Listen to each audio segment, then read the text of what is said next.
রাগ হয়ে গেছে, এটা তার কথাবার্তা, তার ভাবভঙ্গিতে পাওয়া যায়। ভাবভঙ্গিতে পাওয়া যায়, তো সমস্যা নাই। মাঝে আপনি রাগ করেন, আপনি দেখবেন রাগ করে কে জানেন? রাগ করে গাভী যখন বিয়ায়, গাভী বিয়াইলে গাভীর যে বাছুর, এই বাছুর অনেক সময় রাগ করে। বাছুর রাগ করে কেন? গাভীর দুধ যখন বাছুর খায়, বাছুর টান দিয়ে দুধ খাইতে গেলে যখন গাভী চিন্তা করে যে শুধু আমার বাছুরে খাওয়াবো, মালিকরেও তো কিছু দুগ্ধ দিতে হবে, তখন কি করে?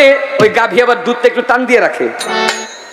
গাভী আবার দুধটা খিচ দিয়ে রাখলে তখন ওই গাভী আবার ওই বাছুর আবার একটু রাগ হয়ে যায়। রাগ হয়ে দুধ টান দেয় আবার একটু গুতা মানে না, একটু করে গুতা মারে। তো গুতা যখন প্রেমের গুতা হয়, যতক্ষণ পর্যন্ত বাছুর প্রেমের গুতা মারে ততক্ষণ পর্যন্ত গাভী সহ্য করে।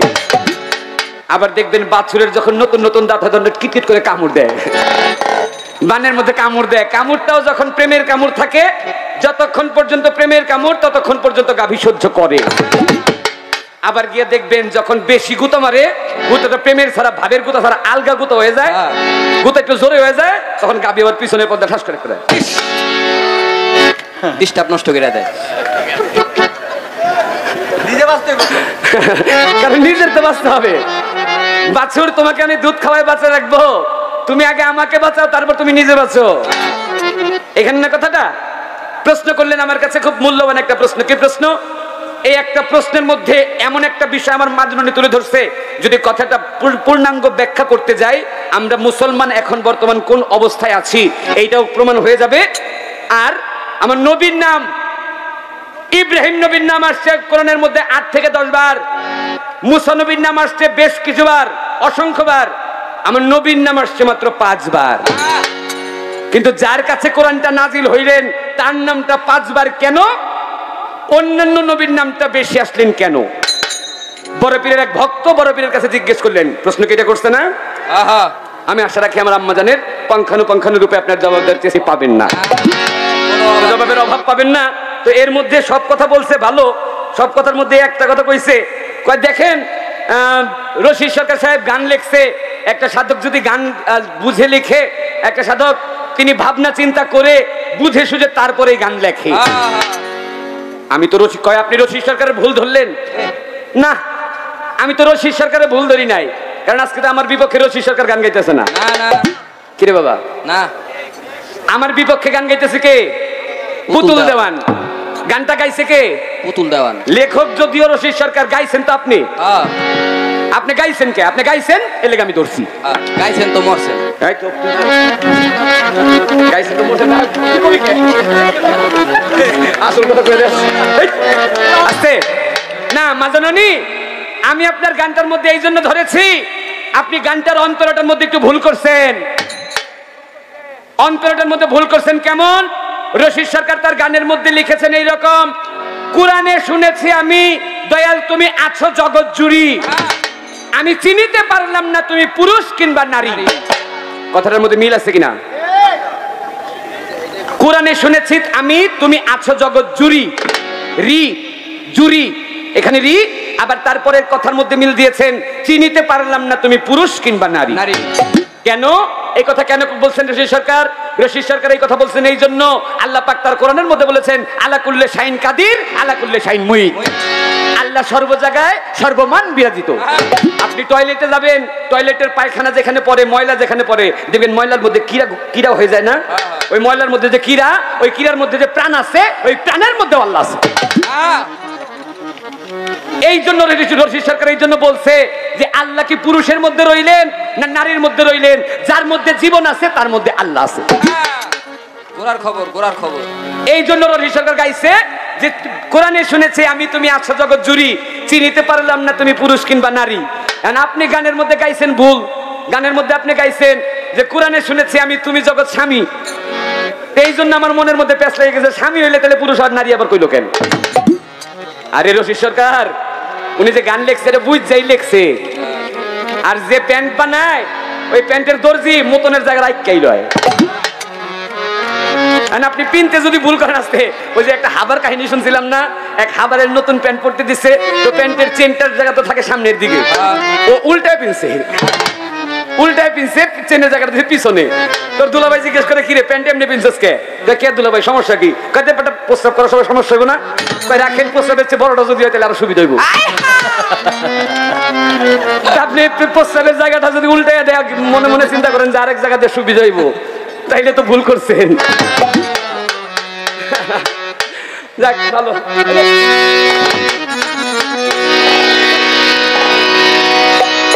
আরো বেশ কিছু কথা বলছেন, আমি তার প্রত্যেকটা কথা ধরবো। তার আগে আমার আম্মা জান একটা সময় দিয়ে কথাটা ধরি, কারণ আমি জানি যে আমি সাইদা ধরলে বাংলাদেশে অনেক কম শিল্পী ছুটতে পারে। এই জন্য আপনারা একটু সময় দিয়ে, আমি যতক্ষণ গান গামু এই সময়টাকে আপনি বৈশা বৈশা ভাববেন। কি ভাববেন? একটা গান গাইছে, খাজা মরে নাই রে, গাইছে না? গরিব একটা লোক ছিল, সেই লোক টাকার জন্য মেয়ে বিয়ে দিতে পারে না, শেষ পর্যন্ত খাজা বাবার দরবারে গেল। দরবারেতে যাইয়া বেটায় উঠাইলো 2 হাত, ডাক কয় খাজা বাবা করলাম মোনাজাত, 500 টাকা দিবা তুমি সত্য খাজা হইলে, মাইয়া বিয়া দিব আমি ওই টাকা পাইলে। এইভাবেতে মোনাজাতে 3 দিন হইল গত, তবু ওই গরিব লোকটা টাকা পাইলো না। তো টাকা না পাইয়া গরিব বাইরে গেল হাঁটি, বাহির হতে হাতে করে নিল একটা লাঠি। দরবারে 3টা বাড়ি মাইরা বলে খালি হাতেই যাই। কি করলো? খাজা বাবার দরবারে 3টা বাড়ি মারলো। এই বাড়ি মাইরা লোকটা কি করলো? দরবার হতে বাহির হয়ে গেল কিছু দূরে, পিছন হইতে এক পাগলায় ডাক দিয়া কয় তারে। পাগলের ডাক শুই না বেটা হয়ে গেল খারা, পাগলে তার হাতে দিল 500 টাকার তোরা। বলে তোমার টাকা কেন নিব? তোমারে চিনি না, তোমার পরিচয়টা না পাইলে কিন্তু তোমার টাকা নিব না। ওই পাগলায় কয় আমার পিছনে দেখো, আমার কম্বলটা উঠাই। এবার কি করলো?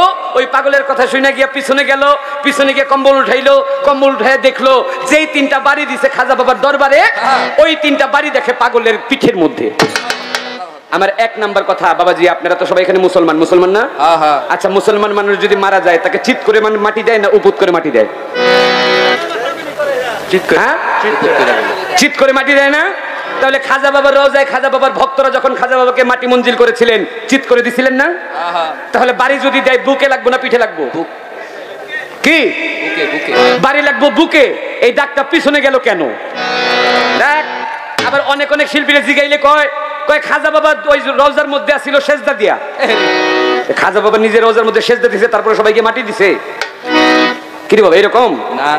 অনেকে আবার বলে যে খাজা বাবা রুহানি অবস্থায়, খাজা বাবা রুহের অবস্থায় গিয়ে সেজদা দিয়ে পড়ে ছিল, এই জন্য বাড়ি দিছে, ওই বাড়ি পিঠে লাগছে। আস্তে, আমার দেহের মধ্যে বাড়ি রাখতে পারে। এই যে কানন্দন গান গাইতেছি, কানন্দনের ভিতরে আরেকটা আত্মা কানন্দন আছে। এই কানন্দনে দেখা যায়, আত্মা কানন্দনে দেখা যায় না। না, তাহলে আত্মা কানন্দন বাড়ি দিলে লাগবে না। যদি আত্মিক রূপে খাজা বাবা থাকে সেজদা দিয়া, তাহলে সেই সেজদার মধ্যে বাড়ি লাগার কথা না। আর যদি দৈহিক ভাবে বলেন, তাইলে দৈহিক ভাবে খাজা বাবা রওজার মধ্যে রয়েছে, চিত হইয়া বাড়িটা পিঠের মধ্যে আসলো কেন?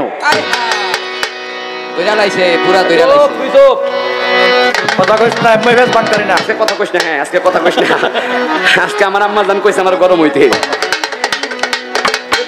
আম্মা জান কইছে যেন আপনার আমি গান গাইতে থাকি আর আপনি ভাবতে থাকেন।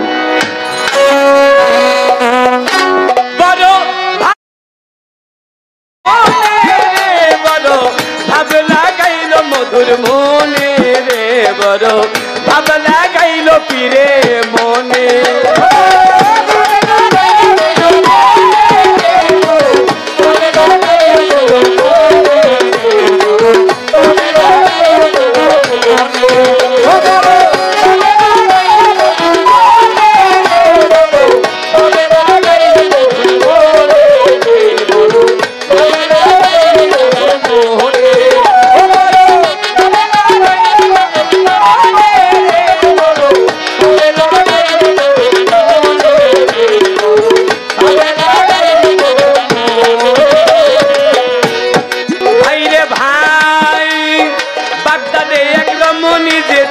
গুণের ভাই একে একে 18 মাইয়া গর্ভে তাহার হয়, আবারও ওই রমণী গর্ভবতী হয়।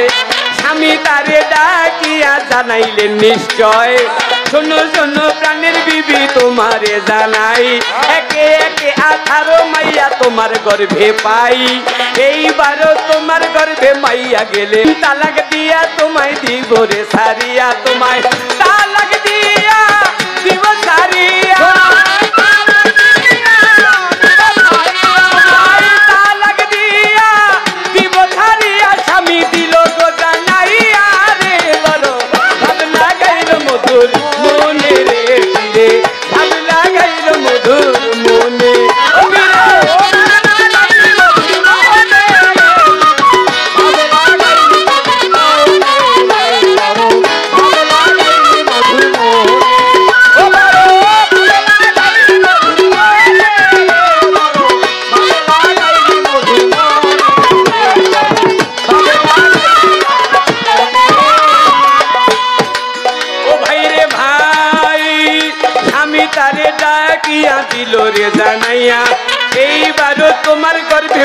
গেলে হইয়া 3 তালাক দিয়া তোমায় দিব রে ছাড়িয়া কথা শুই না বেটি তখন কান্দে বইয়া বইয়া পাশের বাড়ির এক বুড়ি ডাক দিয়া কয় তারে কি জন্যে কাঁদতেছো মাতা বলো না আমারে পাশের বাড়ির এক বুড়ি ডাক দিয়া কয় তারে মাগো কি জন্যে কাঁদতেছো তুমি বলো না আমারে ওই রমণী বলছে তখন বুড়ি বেটির ঠাই শোনো শোনো বুড়ি মাগো তোমারে জানাই একে একে 18 মাইয়া আল্লাহ দিল দিয়া এইবারও গর্ভবতী গেলাম যে হইয়া স্বামী আমায় ডাকিয়া দিল রে জানাইয়া এইবারও আমার গর্ভে মাইয়া গেলে হইয়া 3 তালাক দিয়া আমায় দিবে রে ছাড়িয়া কথা শুই না বুড়ি বেটি বলে রমণী ধারে শোনো শোনো মা জননী বলি গো তোমারে বাগদাদ শহরে একজন পীর সাহেব রইয়া যায় জঙ্গি পীর নাম হইল তার বলি গো তোমায়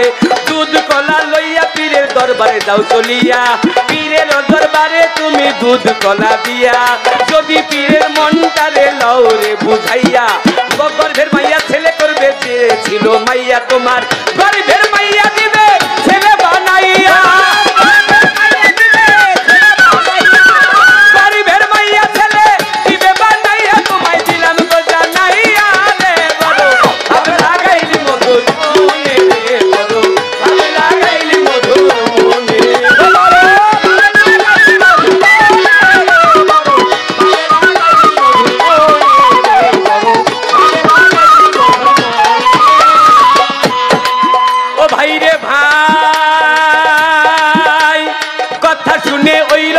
কি কর্ম করিল এক পানা কলা বেটি সঙ্গে লইয়া লইল এক ঘটি দুধ বেটি সঙ্গে লইয়া লয় দুধ কলা লইয়া জঙ্গি পীরের দরগায় যায় জঙ্গি পীরের দরবারেতে ওই রমণী যাইয়া জঙ্গি পীরের দুধ কলা তখন দিল দিয়া বলে পিসাব হুজুর আমি আপনারে জানাই গর্ভের মধ্যে মাইয়া আছে ছেলে করা চাই এইবারও আমার গর্ভে মাইয়া যদি হয় 3 তালাক দিবে স্বামী দিবে গো নিশ্চয় এই কথা শুনিয়া পীরে কি কর্ম করিল দুধ কলা খাইয়া পীরে সেজদাতে পড়িল এই কথা শুনিয়া পীরে কি কর্ম করিল দুধ কলা খাইয়া পীরে সেজদাতে পড়িল সেজদাতে পইরা পীরে রইল অনেকক্ষণ সেজদা উঠাইয়া পীরে উঠাইল যখন সেজদা উঠাইয়া পীরে দিল রে জানাইয়া শোনো শোনো মা জননী বলি গো খুলিয়া তোমার গর্ভের মধ্যে দেখি মাইয়া গর্ভের মধ্যে এইবার তো দেখি মাইয়া তোমার গর্ভের ভিতরে রে লাগাইলি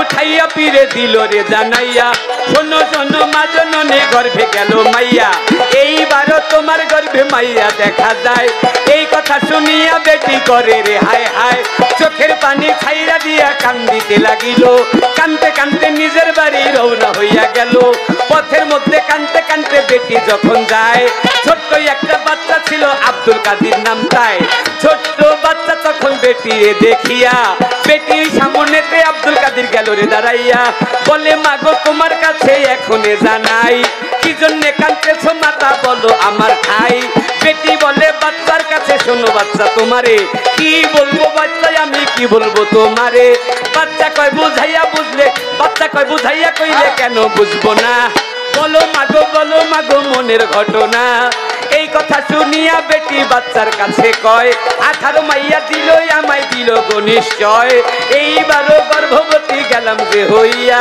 স্বামী আমায় ডাকিয়া দিল রে জানাইয়া এইবারও আমার গর্ভে মাইয়া যদি হয় 3 তালাক দিবে স্বামী দিবে গো নিশ্চয় এই জন্য দুধ কলা লইয়া আমি যাই দুধ কলা লইয়া জঙ্গি পীরের দরগায় যাই দুধ কলা খাইয়া পীরে সেজদাতে পড়িয়া সেজদা উঠাইয়া পীরে দিল রে জানাইয়া এইবারও আমার গর্ভে মাইয়া গেল রইয়া বাচ্চা বলে আবার তুমি যাও না রে ফিরিয়া পীরের কাছে গিয়া তুমি বলবারে বুঝাইয়া বাচ্চা বলে আবারও যাও আপনারে ফিরিয়া পীরের কাছে যাইয়া তুমি বলবারে বুঝাইয়া শোনেন শোনেন পীর সাহেব হুজুর আপনারে জানাই গর্ভের মাইয়া যদি ছেলে করতে পারেন নাই গর্ভের মাইয়া যদি ছেলে করতে পারলেন না আমার দুধ কলা খাইলেন আপনার শরম কি লাগে না গর্ভের মাইয়া যদি ছেলে করতে পারলেন না দুধ কলা খাইলেন আপনার শরম কি লাগে না ওরে কথা শুই না গেল বেটি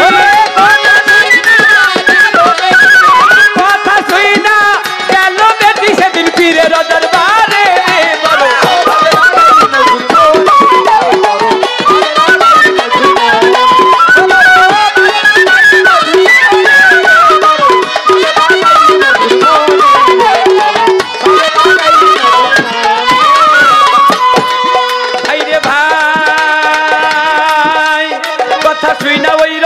কি কর্ম করিল হাঁটিতে হাঁটিতে আবার পীরের দরগায় গেল পীর সাহেবের কাছে যাইয়া বেটি তখন কয় শোনেন শোনেন পীর সাহেব হুজুর আপনারে জানাই আমার গর্ভের মাইয়া যদি ছেলে করতে পারলেন না দুধ কলা খাইলেন আপনার শরম কি লাগে না আমার দুধ কলাই আপনি দেন না রে আমার দুধ কলাই আপনি এখন দেন না রে ফিরাইয়া ওরে পীর সাহেব কয় এই কথা কে দিল শিখাইয়া বলে আমার দুধ কলাই আপনি দেন না রে ফিরাইয়া পীরে কয় এই কথা তোমায় কে দিল শিখাইয়া বেটি বলে পথের মধ্যে বাচ্চা একটা ছিল ওই বাচ্চা আমারে এই কথা শিখাইলো বেটিরে লইয়া পীরে বাচ্চার কাছে যায় হাঁটিতে হাঁটিতে বাচ্চার সামনেতে যায় বলে কি শিখাইছো বাচ্চা তুমি বলো না আমারে ওই বাচ্চা বলছে তখন জঙ্গি পীরের ধারে শোনেন শোনেন পীর সাহেব হুজুর আপনারে জানাই গর্ভের মাইয়া যদি ছেলে করতে পারেন নাই গর্ভের মাইয়া যদি ছেলে করতে পারলেন না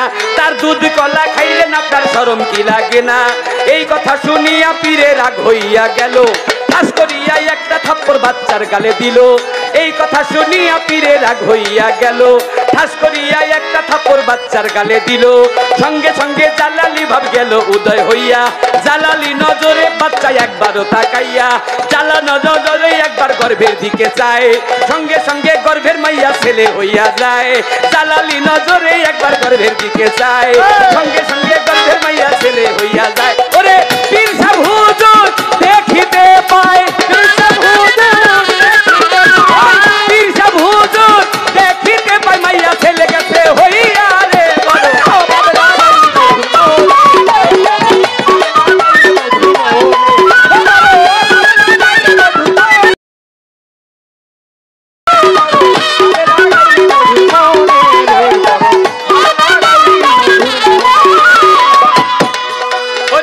হুজুর তখন এতে ধ্যান ধরিয়া যায় তাকে গর্ভের মধ্যে মাইয়া ছিল ছেলে দেখা যায় পীর সাহেব হুজুর তখন এতে ধ্যান ধরিয়া যায় তাকে গর্ভের মধ্যে মাইয়া ছিল ছেলে হইয়া যায় এই দেখিয়া পীর সাহেব হুজুর আরো রাগ হইল ঠাস করিয়া আরেক থাপ্পড় বাচ্চার গালে দিল সঙ্গে সঙ্গে জালালি ভাব গেল উদয় হইয়া জালালি নজরে একবার উপরে তাকাইয়া সঙ্গে সঙ্গে জালালি ভাব গেল উদয় হইয়া জালালি নজরে একবার উপরে তাকাইয়া বলে শোনেন শোনেন পীর সাহেব হুজুর আপনারে জানাই আরেক থাপ্পড় আমার গালে দিলেন যখন তাই 18 মাইয়া বাড়ির মধ্যে রাইখাই আইসা ছিল এই থাপ্পড়ে 18 মাইয়া ছেলে হইয়া গেল 18 মাইয়া গর্ভ ওই 18 মাইয়া বাড়ির মধ্যে রাখিয়া আসিল এই থাপ্পড়ে 18 মাইয়া ছেলে হইয়া গেল শোনেন শোনেন পীর সাহেব হুজুর আর মারিবেন না ওরে শোনেন শোনেন পীর সাহেব হুজুর শোনেন ঘটনা আমার গায়ে পীর সাহেব হুজুর আর মারিবেন না তবে মাইয়ার বংশ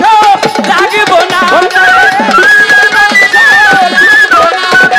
মাইয়ার বংশ রাখব না রে ওই বাচ্চাদের ভিতরে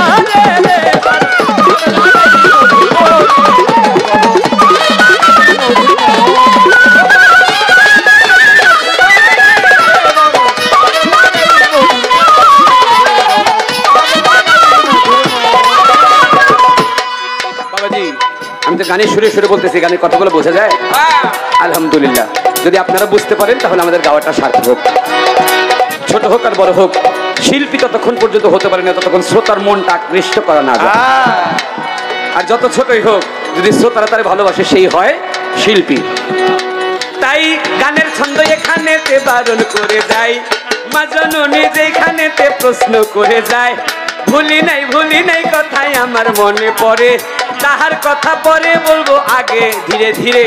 আসরেতে আগে একটা কথা বলতে চাই, আছেন যত জ্ঞানী শ্রোতাই আছেন গুণের ভাই। আসতে আমার মা জননী বললেন কোরআনের মধ্যে নবীর নাম আসছে 5 বার। আচ্ছা বাবাজি, আপনাদেরকে যদি জিজ্ঞেস করি, আপনারা বলেন তো কোরআনের মধ্যে আয়াত কতগুলো? হ্যাঁ, আলহামদুলিল্লাহ, ধন্যবাদ আপনাকে।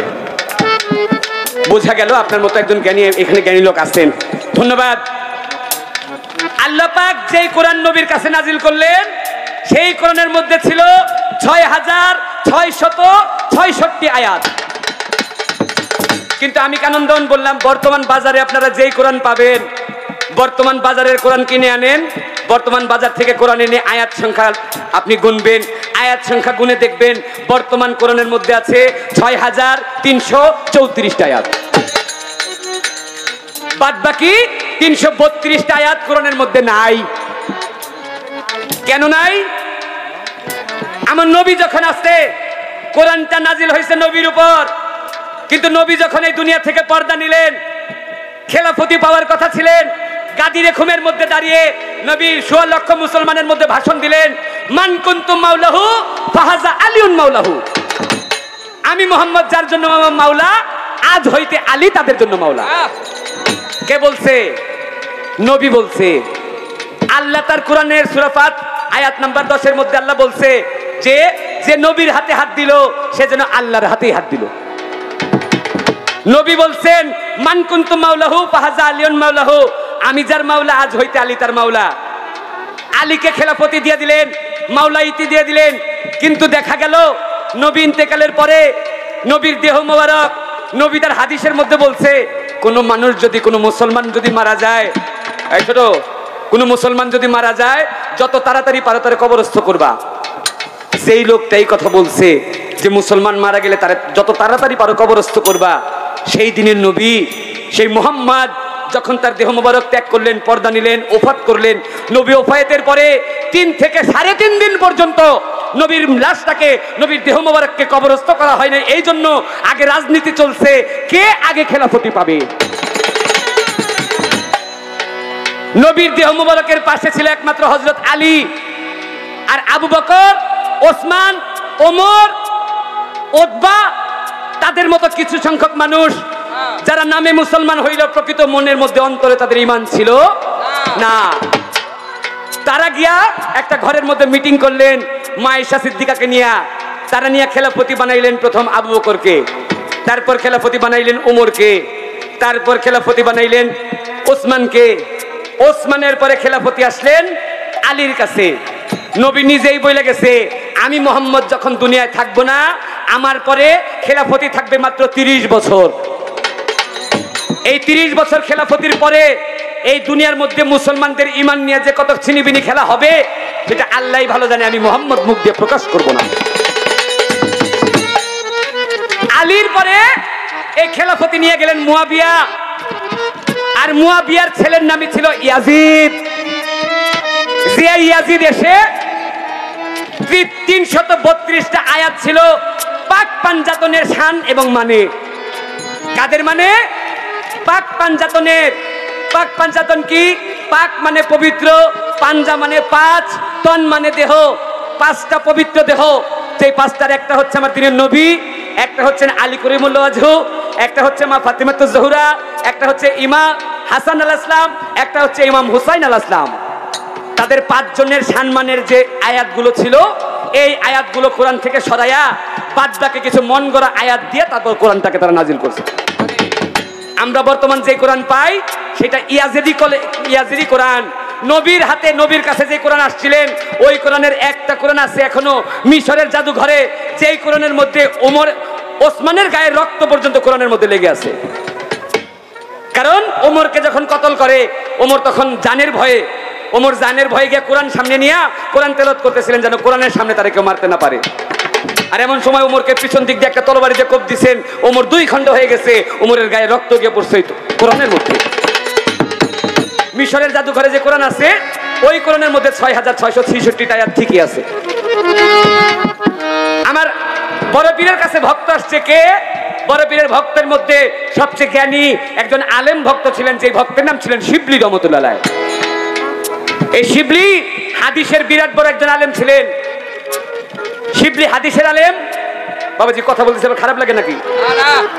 শিবলি বিরাট বড় হাদিসের আলেম। ছোট বাজাও। শিবলি হাদিসের আলেম আর শিবলিকে বিয়ে করছে। তো বিয়ে করতে পারে বাসর ঘর, বাসর ঘরের মধ্যে ঘরে ঢুইকা বাসর ঘরে বিবি, স্বামী আর বিবির মধ্যে কথা হয় না। তো শিবলির বিবি ডাক দিয়ে বলে, স্বামী আপনার কাছে একটা কথা জিজ্ঞেস করি। কই একটা কেন, এই চলাই এই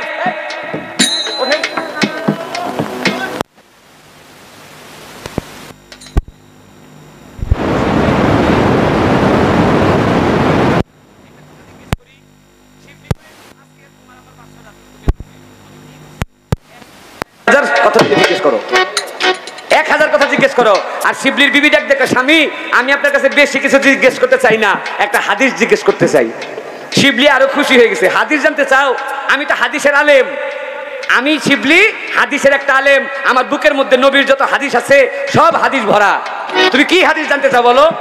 শিবলির বিবি কয়, স্বামী আমি একটা হাদিস জানতে চাই, আপনি বলেন তো। হাদিসের ভাষায় কি বলে? কোরআনের উপরে হাদিস রাখা যায় না হাদিসের উপরে কোরআন রাখা যায়? শিবলি ডাক দেখে যত সাধারণ বিষয়। কোরআন হচ্ছে আল্লাহর বাণী, হাদিস হচ্ছে নবীর বাণী। তাই নবীর বাণীর উপর দিয়ে আল্লাহর বাণী যাইতে পারে, কিন্তু আল্লাহর বাণীর উপর দিয়ে নবীর বাণী যাইতে পারে না। এই জন্য হাদিসের উপরে কোরআন রাখা যায়, কিন্তু কোরআনের উপরে হাদিস রাখা যায় না। শিবলির বিবি কয়, স্বামী তাইলে তো প্যাঁচ লেগে গেছে। কয় কেমন প্যাঁচ? কয় আপনি হলেন হাদিসের আলেম, আপনার বুকের মধ্যে হাদিস ভরা, আর আমি জন্মের পরে আমার বাবা আমার বানাইছে কোরআনে হাফেজ। আপনার বুকের মধ্যে হাদিস ভরা, আমার বুকের মধ্যে কোরআন ভরা। এখন আপনি কোন কোরআনের উপরে হাদিস যাইব না হাদিসের উপরে কোরআন যাইব? শিবলিতে একটু লজ্জাই পাই গেলেন। এমন লজ্জা, আমার বুকের মধ্যে হাদিস ভরা কিন্তু আমার বিবির বুকের মধ্যে কোরআন। এখন হাদিস নিয়ে তো কোরআনের উপরে কথা বলতে পারি না। শিবলি লজ্জা পেয়ে গেলেন। লজ্জা পাইয়া বাসর ঘর থেকে বের হয়ে আসছে। বাসর ঘর থেকে বের হয়ে রাস্তা দিয়ে শিবলি হাঁটে, গায়ের মধ্যে বরের পোশাক। রাত্রেবেলা তিনি আর ঘুম যান না, বাসর ঘরে ফিরত যান না, লজ্জার চোটে মাঠ দিয়ে হাঁটেন। আমার বড় পীর আব্দুল কাদের জিলানীর একটা অভ্যাস ছিল, বড় পীর ফজর ওয়াক্তে নামাজের আগে একটু পায়চারি করতেন, একটু হাঁটাহাঁটি করতেন। বড় পীর ঘুম থেকে উঠছে, ফজরের নামাজ আদায় করবে, হাঁটাহাঁটি করতেছে, তাকায় দেখে মাঠের মধ্যে দূর থেকে দেখা যায় বরের পোশাক পরা একটা ছেলে। বড় পীর হাঁটতে হাঁটতে সামনে গেছে, সামনে গিয়ে থেকে আর কেউ না, তার ভক্ত শিবলি নিজেই দাঁড়ানো। শিবলি তুমি এখানে কেন? রাত্র শেষ, গভীর রাত্র, তুমি এই জায়গায়, তোমার গায়ের মধ্যে বরের পোশাক, বিষয়টা কি? কথা বলার সঙ্গে সঙ্গে শিবলি দুইটা চোখের পানি ছেড়ে দিচ্ছে। বড় পীর আজকে অনেক লজ্জায় পড়ে গেছে। বলে কেমন লজ্জায়? আমার বিবি জানতে চাইছে হাদিস, যে হাদিসের উপরে কোরআন রাখা যায় না কোরআনের উপর হাদিস। তুমি কি বলছো? আমি বলছি যে হাদিসের উপরে কোরআন রাখা যায় কিন্তু কোরআনের উপর হাদিস রাখা যায় না। কয় ঠিক বলছো, সমস্যা কোথায়? কয় সমস্যা হইলে এই জায়গায় আমার বুকের মধ্যে হাদিস ভরা, আমার বিবির বুকের মধ্যে তো কোরআন ভরা। পরে পীর কয় এইটা সমস্যা, এইটা একটা সমস্যা হইলো, আয় বেটা আমার সাথে আয়। বড় পীর শিবলিকে নিয়ে চলে গেছে মসজিদে। মসজিদে ফজর ওয়াক্তে নামাজ আদায় করছে। নামাজ আদায় করছে কয়জন? 2 জন। বড় পীর হলেন ইমাম, মুক্তাদি হচ্ছে শিবলি। 2 জন মিলে নামাজ আদায় করছে। নামাজ আদায় করে সালাম ফিরানোর পরে বড় পীর একবার পিছনে তাকাইছে, তাকায় দেখে যে শিবলি। বড় পীর ডাক দেখে, শিবলি হাত তোল, শিবলি হাত তোল, এই কথা বলে বড় পীর মোনাজাত ধরছে। আর যখন বড় পীর মোনাজাত ধরছে, ওই মসজিদের পাশ দিয়ে যাচ্ছিল 300 মাটির কামলা। যারা মাটি কাটে ওদের মাটির কামলা বলে না? 300 মাটির কামলা। ওই মাটির কামলারা তো কোরআন শরীফ জানে না। মাটির কামলার যে সর্দার, মাটির কামলার সর্দার তাকায় দেখে বড় পীর আব্দুল কাদের জিলানী হাত তুলছে।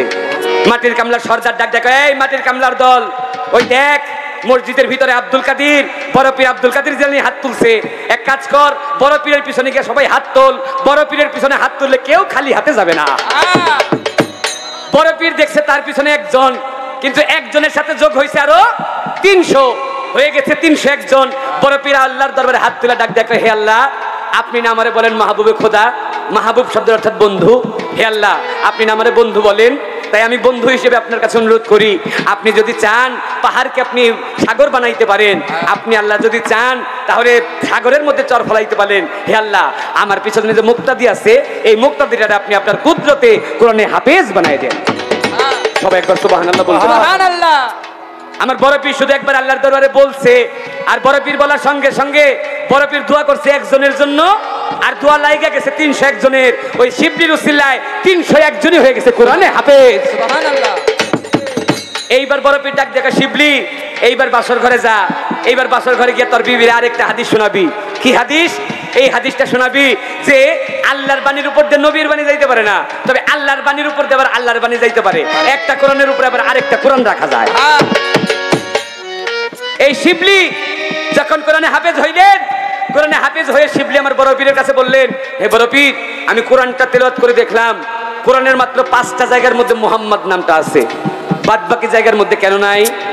আমার নবী তখন বললেন যে আমার বড় পীর বললেন, শিবলি তুমি জানিয়ে রাখো, আল্লাহ পাক যদি পাক পাঞ্জাতনকে পয়দা না করতেন তাহলে এই মাকলুকটা তিনি পয়দা করতেন না।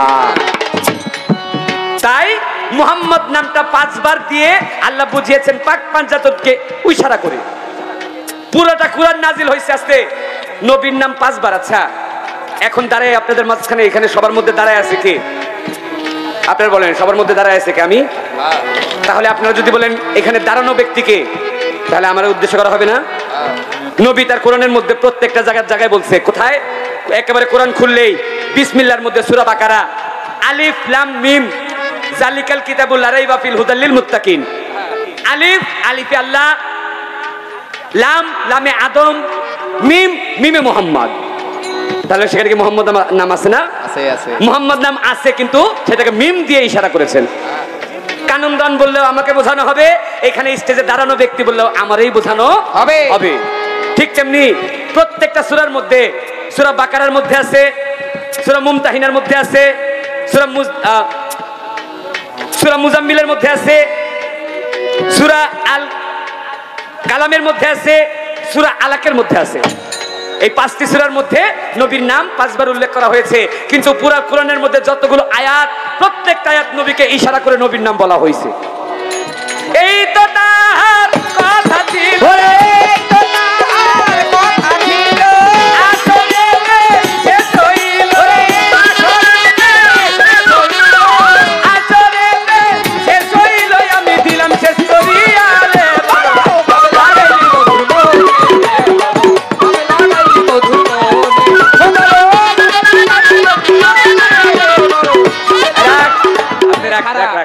বাবাজি। অনেক কথা ভালো লাগছে আমার, মাজনুনে অনেক কথা ভালো লাগছে, আবার অনেক কথা করোনা আমার অনেক কথা বলছে, আমার কলিজাটা জ্বলে গেছে। কেমন জ্বলে গেছে? আমার আম্মা জান তো, আম্মা জান কইতেছে, কয় আপনারা কেউ আল্লাহরে দেখছেন? জিজ্ঞাসা না কথাটা। হ্যাঁ। আর আল্লাহ তার কোরআনের মধ্যে কি বলতেছে?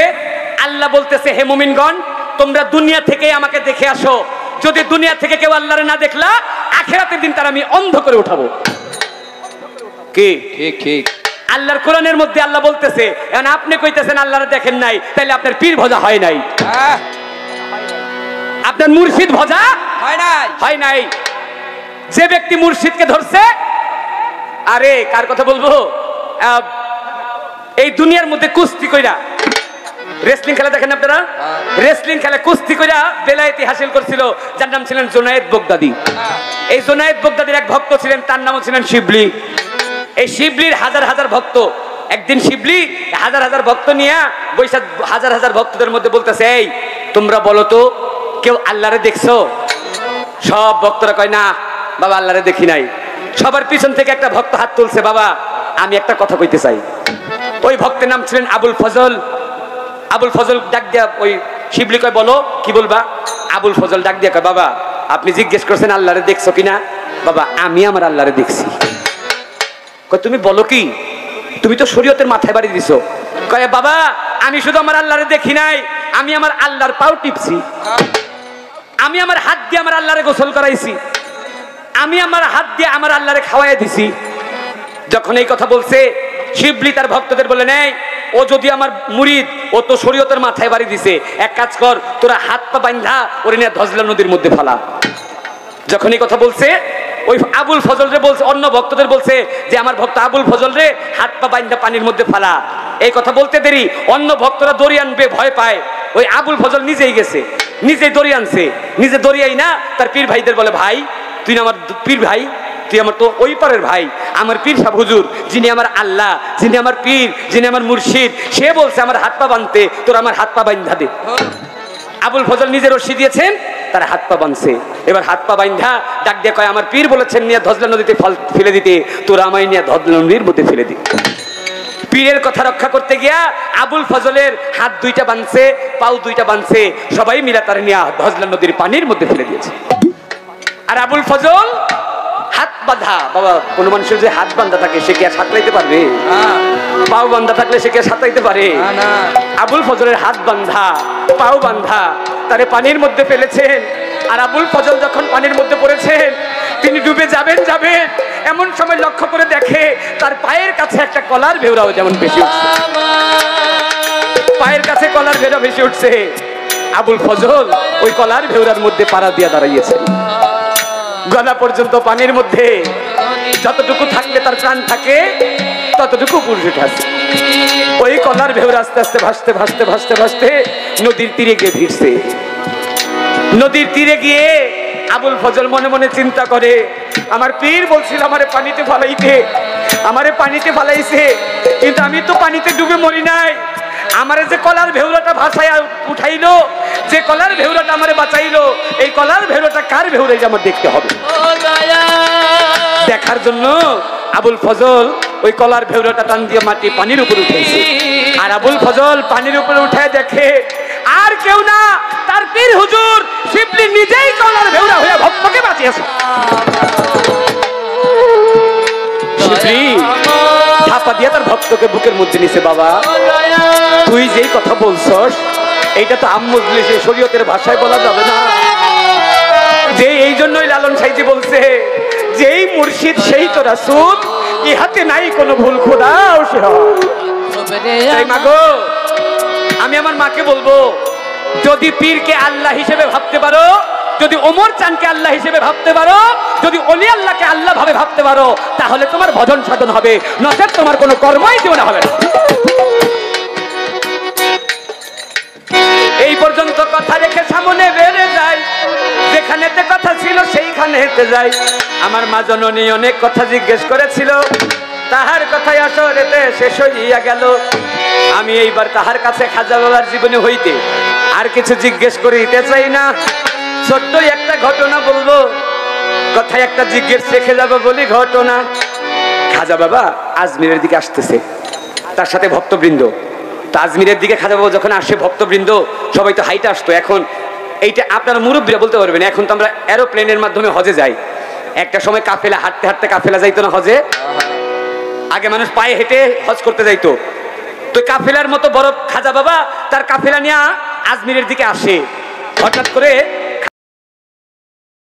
আজমিরের দিকে আসতে আসতে এই কাফেলা নিয়ে চলে আসছে আজমিরের কাছে। আয়সা দেখে এক বৃদ্ধ মহিলা, ওই বৃদ্ধ মহিলার বাড়িতে একটা বাছুর কিনছে মহিলা। বাছুরটার মধ্যে তার দুগ্ধ হয় না, বাছুরের মধ্যে দুগ্ধ হয়। আমার খাজা বাবা ওই বৃদ্ধ মহিলার কাছে গিয়ে বলে, মা গো, আমিও ক্ষুধার্ত, আমার সাথে আমার ভক্তবৃন্দ, আমার ভক্তরাও ক্ষুধার্ত। মা গো, তুই একটা কাজ কর, তুই আমাদের একটু দুগ্ধ খাইতে দে। বৃদ্ধ মহিলা খাজা বাবার কাছে, খাজা বাবা, হে ফকির, আপনি যে খাইতে চাইছেন, আমার বাড়ির মধ্যে তো কোনো গাভী নাই, আমার বাড়ির মধ্যে আছে একটা বাছুর, আর বাছুরের মধ্যে তো কোনো দুধ নাই। আপনি যা চাইছেন আমার কাছে, সেটা আমার কাছে নাই। আমার খাজা বাবা ডাক দিয়া কয়, তোর কাছে নাই? তোর কাছে যে নাই, ওই নাই থেকে আমার দে। আপনার কাছে শুধু আমার জিজ্ঞাসা, আপনি বলবেন আমার খাজা বাবার বৃদ্ধ রমণী নাই থেকে দিছিল কিভাবে? এই তো আমার একটি কথা, এই তো আমার একটি কথা জিজ্ঞাসা গেল আমার আম্মাজানকে এই জায়গায় জিজ্ঞেস করতে পারে, মা জননী, ওই যে বৃদ্ধ মহিলা যে নাই থেকে দিছিল, এই নাই থেকে দেওয়ার মধ্যেও নাই থেকে কোনো কিছু দিতে হইলে কোরআনের একটা আয়াত পাঠ করতে হয়। বাবা রে বাবা, আজকে আপনি যাইবেন কই? করা কথা ঠিক নাই, কালকে তোমার দাদা ভাই আইবো। যদি এমন হয় আজকে রাত্রে গাইতেছি, আজানের পরে গান চলবে, আবুল সরকার আর কাজল দাও নাই, সেই গানের মীমাংসা দিয়ে যাবে।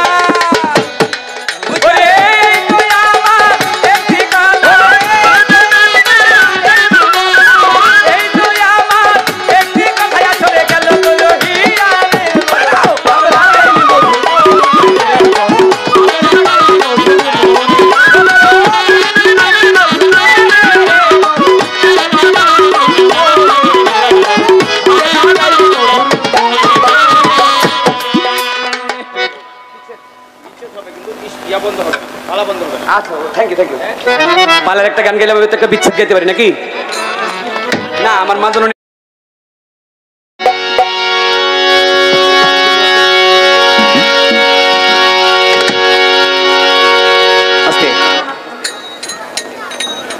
যেহেতু বলেছেন আসরের পক্ষ থেকে কর্তার পক্ষ থেকে বলেছেন যে এক পালা চলবে, পালার পাশাপাশি একটা ভাব গান করতে পারি। ভাব গানের কিন্তু অনেক রকম ধরন আছে, তো ধরন অনুযায়ী একটা কথা আমাদের সবার মানতে হবে। সে কথাটা হচ্ছে কোরআনের মধ্যে আল্লাহ বলছেন কুল্লে নাফসিন যায়কাতুল মাউত। আপনি যত যাই কিছু করেন, যত বড় বীর পালোয়ান আপনি হন, মরণের হাতে আপনার ধরা দিতে হবে। সেই দিকে লক্ষ্য করে একটা গান করি। তবে গানটা করার আগে একটা কথা বলে নিব, এটা ভাব বিচ্ছেদ বা জ্ঞানের ভাবের গান। এটার মধ্যে আবার নাচানাচি পাবেন না, তবে হ্যাঁ এটার মধ্যে একটা নাচানাচি হয়, কলবের নাচানাচি।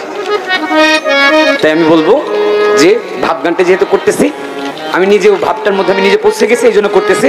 দয়া করে গানের মধ্যে চলাফেরাটা দয়া করে করবেন না। তোমার নগদ তলব লাগি পাত্র,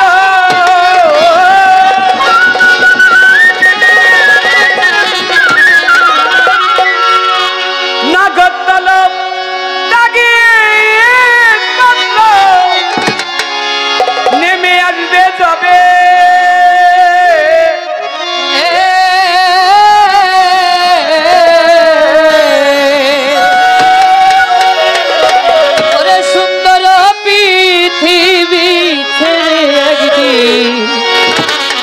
চলে যেতে হবে।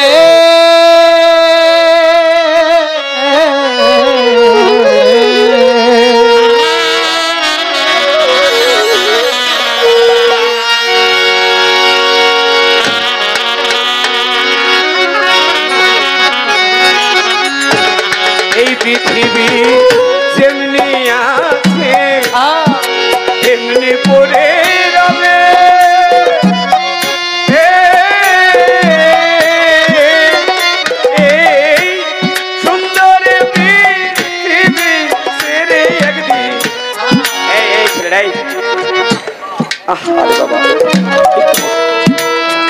তোমাদের পায়ে হাত রাখি কেন জানো? একদিন আমার বাবা ছিল, আমার বাবা আজকে নাই। বাবার পরে আমার মেজো চাচা ছিলেন, মেজো চাচা নাই। যিনি আমার রিসেন্টলি বড় ভাই, আমার বড় ভাইটা থাকে লন্ডন, আমার যে ছোট ভাইটা ও থাকে ইটালি। দেশের মধ্যে আমি আমার ঘরে আমি একা, বাবা নাই, চাচা নাই, দাদা নাই। এখন মনের মধ্যে একটু ভয় চলে আসছে, যখন বয়সটা 40-এর কাটা চলে আসছে, তখন কেমন যেন একটা ভয় চলে আসছে, কোন দিন জানে আমিও চলে যাই। একদিন তো যাইতে হবে। এই দুনিয়ায় যতই কিছু করি, থাকতে তো কেউ পারবো। তাই যদি কেউ এই দুনিয়া থেকে ওই পারে সম্বল করতে পারে, সে ব্যক্তি ওই পারে আল্লাহর কাছে জবাব দিতে পারবে। যে ব্যক্তি এই পৃথিবী থেকে ধন সম্পদ কামিয়ে না নিল, সেই পারেও কিছু পাবে না, ও পারেও কিছু পাবে না। তাই কবি বিজয় বলেছে এই পৃথিবী তেমনি আছে তেমনি ঠিক রবে,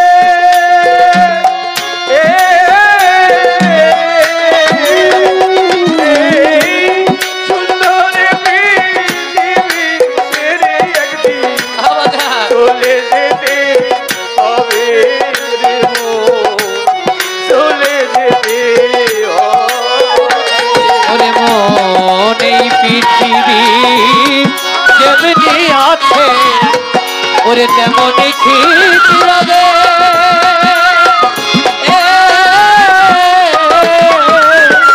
ওরে মানুষ সুন্দর পৃথিবী একদিন চলে যেতে হবে রে মন, চলে যেতে হবে রে মন। সুন্দর পৃথিবী একদিন চলে যেতে হবে রে মন, চলে যেতে হবে। যত বড় হও না রে মন, রাজা জমিদার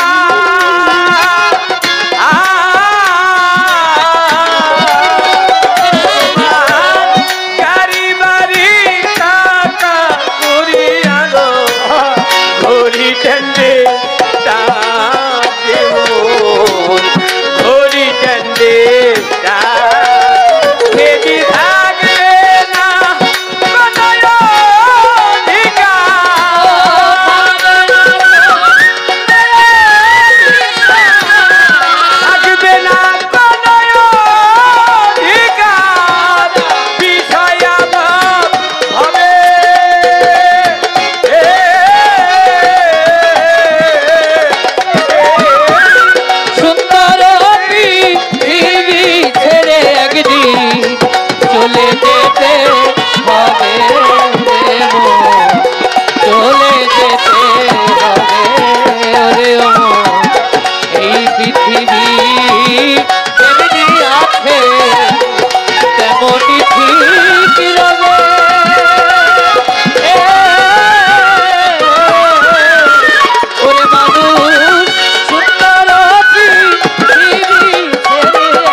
রস গন্ধ বন্ধ হলে যেন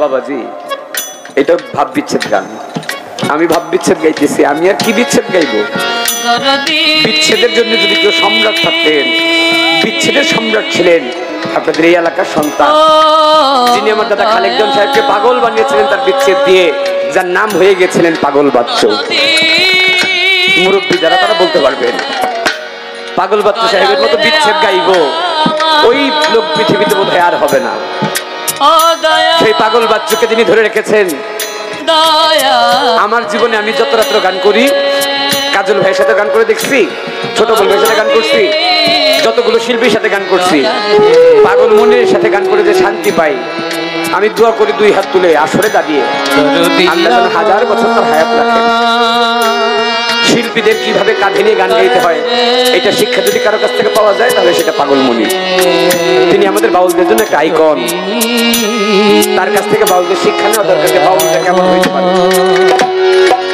সেই মহাত্মা ব্যক্তি আমাদের মধ্যে বসে আছেন তিনি বসে বসে গান শুনছেন আমার মতো ক্ষুদ্র কণ্ঠের গান তার সামনে আমি বাচ্চাও না তার সামনে বাচ্চাও না কিন্তু পাগল মনিরের চোখে আমি তখন পানি দেখি যখন পাগল মনির তার ওস্তাদের কথা স্মরণ করে প্রত্যেকটা মানুষ বাবা গায়ের মধ্যে আগে যে যৌবন ছিল আগে যে শক্তি ছিল এখন কি তা আছে আগের গায়ের শক্তি তার এখন নাই আপনার টাকা আপনার বাড়ি আপনার গাড়ি আপনার নারী আপনার সন্তান আপনার মধ্য থেকে যখন একটু দম চলে যাবে দেখবেন সব আপনার চারিপাশে আছে কিন্তু কেউ আপনার কথা স্মরণ করবে না আপনার প্রাণ পাখিটা যখন উড়ে যাবে আপনাকে নিয়ে কবরস্থ করে আসবে কবরস্থানে ওই কবরস্থানের মধ্যে আপনি কি অবস্থায় আছেন বছরের পর বছর চলে যাবে কেউ একদিন গিয়ে খবরও দিবে না শব্দ স্পর্শ রূপ রস গন্ধ বন্ধ হলে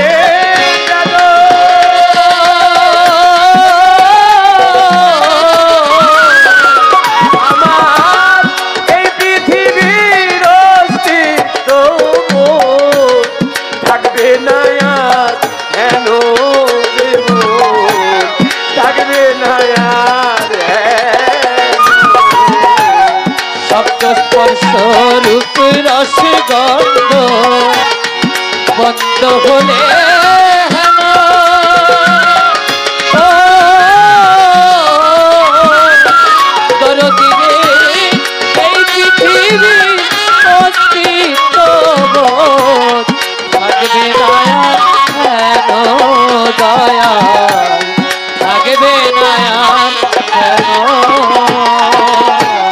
শব্দ স্পর্শ রূপ রস গন্ধ বন্ধ হলে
আপনারা তো বলতে পারবেন 1988 সনে একবার বড় বন্যা হয়েছিল না? 88 পরেও আরেকটা বন্যা হয়েছিল 98 সনে। 88 বন্যা যখন হয় তখন আমার বয়স 8-9 বছর, কিন্তু 98 বন্যা যখন হয় তখন আমি সচক্ষে সব দেখছি, আমার মনে আছে। আমার পাশের বাড়ির এক ঘটনা, বাবা মা দুইজনের 2 বছরের একটা বাচ্চা, বাবা মা দুইজন বাচ্চাটার বুকে নিয়ে শুয়ে ঘুমায় আছে, ঘরের মধ্যে হাঁটু পানি। বাচ্চাটা মধ্যরাত্রে ঘুম থেকে উঠে গেছে, বাচ্চাটা উঠা 2 বছরের বাচ্চা মোটামুটি টুকিটাকি হাঁটতে পারে, তো বাচ্চা তার বুঝে না যে পানির মধ্যে পড়লে ডুবে মারা যাবো। বাচ্চা গিয়া হাঁটতে হাঁটতে গিয়ে পানির মধ্যে পড়ে গেছে। বাচ্চা পানির মধ্যে পড়ে হাত পা খাইতেছে, যান বাঁচানোর জন্য হাত পা ছুটতেছে। আর বাবা চিন্তা করছে রাতের অন্ধকারে হাঁটু পানি ঘরের মধ্যে বোধহয় কোনো মাছ ঢুকছে, বড় সড়ো কোনো মাছ ঢুকছে। এটা চিন্তা কইরা হাতের কাছে চিন্তা করে কি দেখবো কি পাবো, হাতের কাছে পাইছে একটা বটি। হাতের কাছে বটি পাইয়া ওই বাবা মাছ ধরার উছিলা করে অন্ধকারের মধ্যে গিয়ে কোপ দিয়েছে, আর ওই কোপ গিয়ে লাগছে সন্তানের মাথা। যখন ঘরের বাতি জ্বালাইছে, ঘরের বাতি জ্বালায় বাবাই দেখে মাছের উছিলা করে মারতে গিয়ে নিজের সন্তান ধরে। এমন অনেক বাবা মা আছে পৃথিবীর মধ্যে। যদি কোনো বোঝা থাকে, সবচেয়ে বড় বোঝা হচ্ছে বাবার কাঁধে সন্তানের লাশ। এর চেয়ে বড় বোধ হয় বোঝা কোনো দুনিয়াতে না।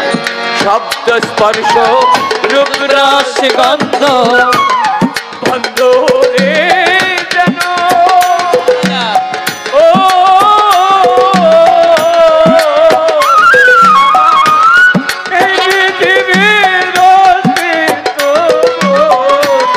থাকবে না কেন রে থাকবে স্পর্শ রূপ রস গন্ধ বন্ধ হলে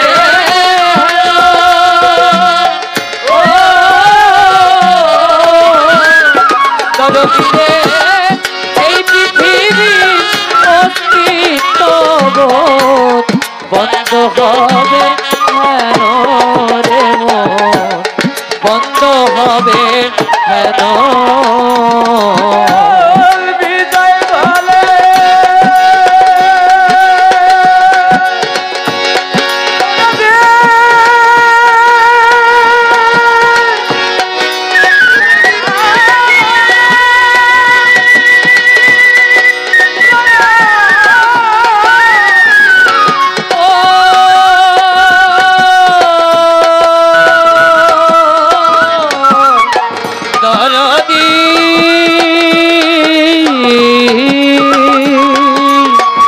মাখন চানা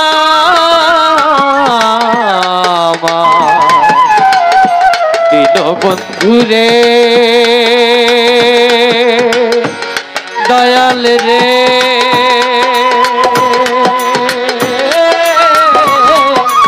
ও দয়াল রে।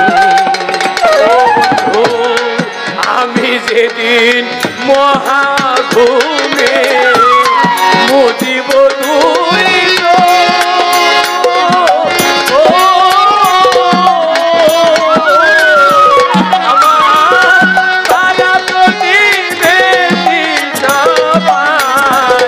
পাবে কিছু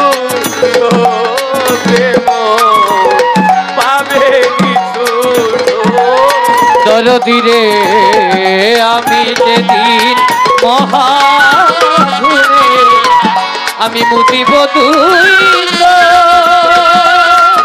ও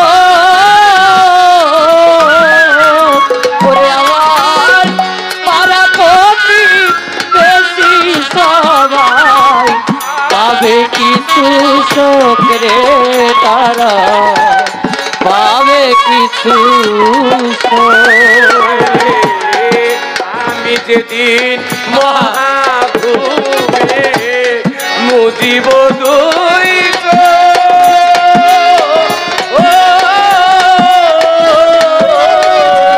আমার পাড়াপতি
যেতে